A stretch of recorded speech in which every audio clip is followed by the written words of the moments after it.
네, 캡처입니다. 예, 오늘은 입체적인 풍경 사진을 위해서 레이어 작업을 어떻게 하는지에 대해서 알아보겠습니다. 보통 우리가 이제 풍경 사진을 촬영하게 되면은 이렇게 수평선이라든지 이런 지평선이 있는 사진들을 많이 찍기 마련이죠. 그러니까 가로에 이런 선들을.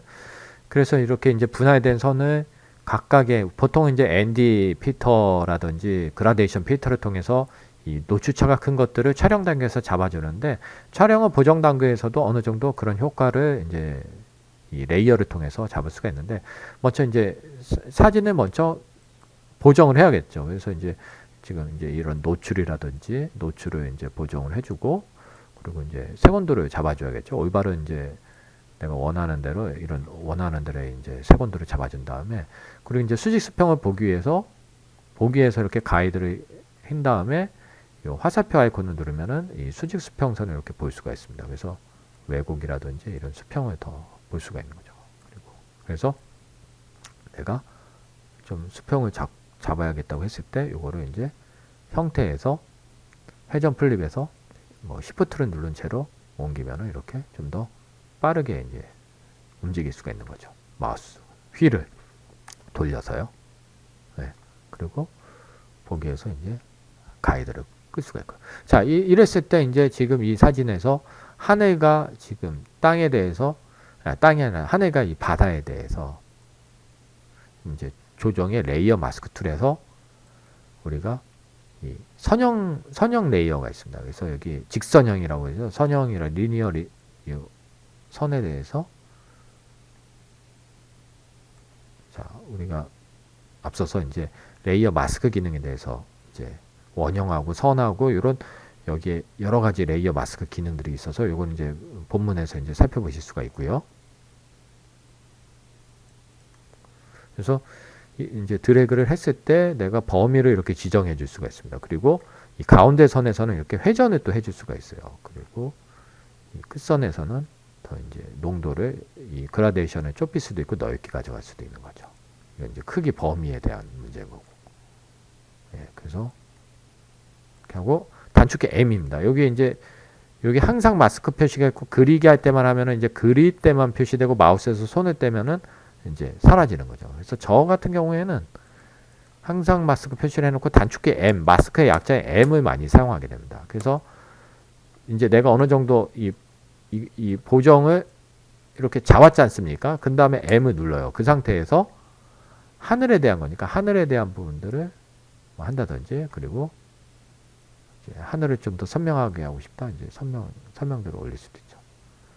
이렇게 선명도를 올리는 방법이 있고, 또는 이제 조정에서 스타일 브러쉬가 있을 거예요. 스타일 브러쉬에서 내장 스타일, 구름이 있는 경우에 인해서 정말 강한 그러면 딥스카이 기능이 있어서 딥스카이 브러쉬로 해서 경도를 좋고 적당히 해서 구름만 이렇게 또 강하게 하는데, 이제 보세요. 이 엄청 강하지 않습니까? 구름만. 그러면 이 상태에서 너무 어색하다 그러면은 이 딥스카이에 대해서 불투명도를 이제 적당히 내가 조절해 줄 수가 있겠죠. 자, 그래서 이제 하늘에 대해서 이렇게 잡았고, 또 뭐 이 색온도를 더 파랗게 해주고 싶으면 파랗게 해줄 수가 있는 거죠. 자, 이 상태에서 중요한 거는, 자, M은 누를게요. 이 상태에서 여러분 중요한 사실이 있어요. 지금 M은 요거는 지금 스타일 브러쉬고 레이어 조정으로 가면은 우리가 이렇게 잡았지 않습니까? 여기서 중요한 게 이 상태에서 선을 잡고서 밑에를 따로 하고 싶다 이렇게 해버리면 위에 게 사라져 버립니다. 그래서 다시 실행지도.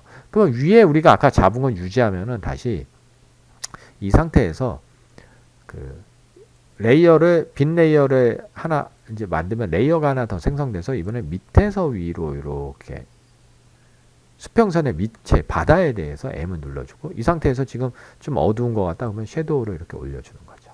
그래서 완전히 좀 하얀 바다를 더 만들 수도 있고, 그래서 범위를 좀 더 이렇게 올려주면은 하얀 바다가 되는 거죠. 그래서 너무 어색하다 그러면 적당히 이제 줄이고, 또 여기서 내가 선명도를 올리고 싶다 그러면은 이제 선명도를 컨트라스트 강하게 가져갈 수도 있고, 커브를 조정하시는 게 편하면은 이제 커브로 조절을 하는 거죠. 이 상태에서 이제 또 이 섬의 녹색에 대해서 강조를 하고 싶으면은 컬러 에디터에서 이제 맨 배경에 대해서 녹색 포인트를 찍고서, 자, 녹색을 이제 강조해 볼 수도 있을 것 같습니다. 그래서 녹색 부분에 대해서 채도를 올리고, 너무 어색하면 안 되니까 밝기를 또 올릴 수가 있는데, 적당한 선에서, 네, 그리고 채도, 휴를 올릴 수도 있고. 그래서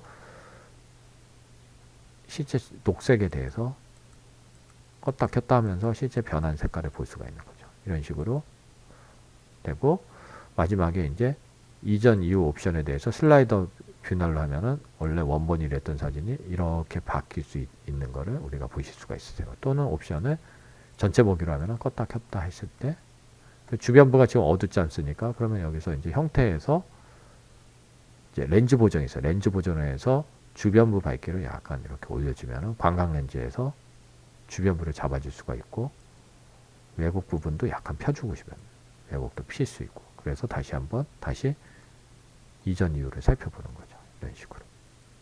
네, 오늘은 선형 레이어를 통해서 풍경 사진에서 하늘과 땅, 바다에 대해서 노출의 차가 컸을 때 어떻게 입체적으로 표현하는지에 대해서 알아봤습니다. 감사합니다. KP 유어스 박몽 대표였습니다.